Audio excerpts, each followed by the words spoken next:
सोलकढी जेवढी चवीला चटपटीत लागते तितकीच पाचक म्हणून गुणकारी असते। चला तर मग बघूया कशी बनवायची ही सोलकढी।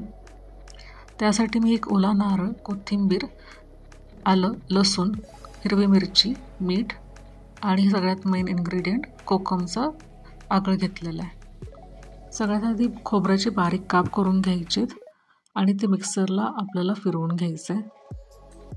मी सोबतच त्यामध्ये हिरवी मिरची, कोथिंबीर, आलं थोडंसं आणि 4-5 लसणाच्या पाकळ्या घातलेल्या आहेत।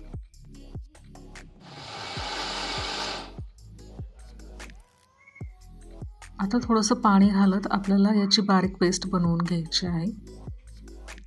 1-2 वेळा पाणी घालत आपल्याला ही बारीक पेस्ट बनवून घ्यायची आहे।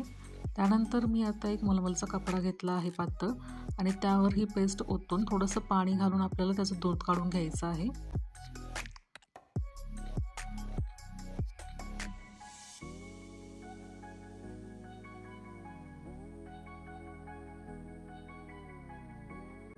आता पुन्हा एकदा आपल्याला सेम प्रोसेस करायची आहे। थोडंसं पाणी घालून आणखीन एकदा मिक्सरमधून फिरवून घ्यायचे ती पेस्ट।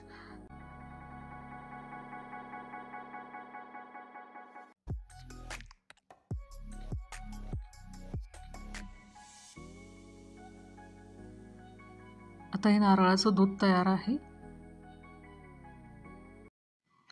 त्यामध्ये आता आपण मीठ, जिरेपूड आणि थोडंसं आगळ चवीनुसार घालून ते मिक्स करून घ्यायचे।